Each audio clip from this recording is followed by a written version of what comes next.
Hello, I'm going to talk about a project conducted at the Great Western Hospital in Swindon, which looks at improving bladder management in neck and femur fracture patients by introducing the female urinal device we titled the Easyweed. As we know, hip fractures form a significant portion of the acute orthopaedic trauma take, and a key message from the hip fracture database is that patient experience should inform hip fracture services. A key performance indicator is prevention of delirium, of which pain assessment and bladder management is a component. Despite initial analgesia for hip fractures accompanied by often a fasciolateral block, movement such as being transferred or log rolled to a bedpan is not only painful for female patients, but also challenging for staff, as it's a process that needs a number of hands. Patients are so often left in this difficult position of wanting desperately to void and waiting for help to empty their bladder, but also wanting to do it in as dignified a way as possible, maintaining a level of self-esteem and independence.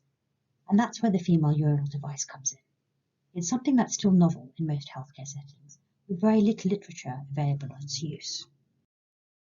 We developed the Easyweed Project with three overarching aims: to improve patient dignity, reduce pain, and reduce staffing needs by introducing this simple-to-use and cost-effective female urinal device in our emergency department and orthopaedic wards. The project itself started with an initial cycle on a single patient advocate, a relatively young femoral shaft fracture who was struggling to use a bedpan. We took the pulp male urinal bottle and modified it to suit the female form. She used it preoperatively and felt it had such a positive impact on her hospital experience that she wanted to champion their use, and her feedback then subsequently informed our further PDSA cycles.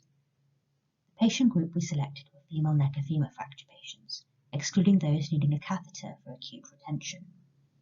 We then recruited members of staff in different roles within both departments, which was really a key part of the success of the project.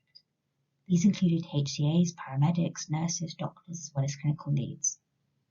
We conducted staff questionnaires pre- and post-pilot with over 200 responses, looking at existing knowledge and then awareness.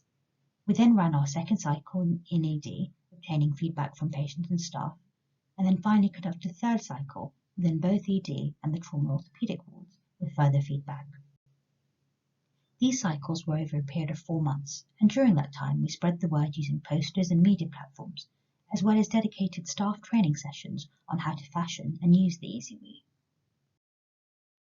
The results obtained show that all the patients felt that using the Easyweed was less painful and helpful in maintaining their dignity, with the majority willing to recommend it to another patient in their position. And staff agreed it was time-saving, easy to use, and cut down on nursing needs.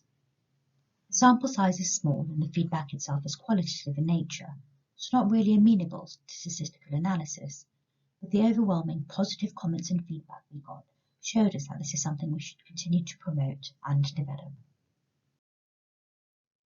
Easyweed is an intervention that is simple, cost-effective and sustainable, and something that can help improve any immobilised female patient's experience. The Easyweed has already been integrated into the neck and femur pathway at Swindon and currently being adopted by the obstetric team for use in their department, as well as by the South West Ambulance Service. We're hopefully looking to promote it into other hospitals in the South West, and are currently in the process of collecting data on use in hip fracture patients with varying BMI, dexterity and cognitive status, with the hope then to go on to develop a more commercial product. Thank you very much for your time, and thank you for listening.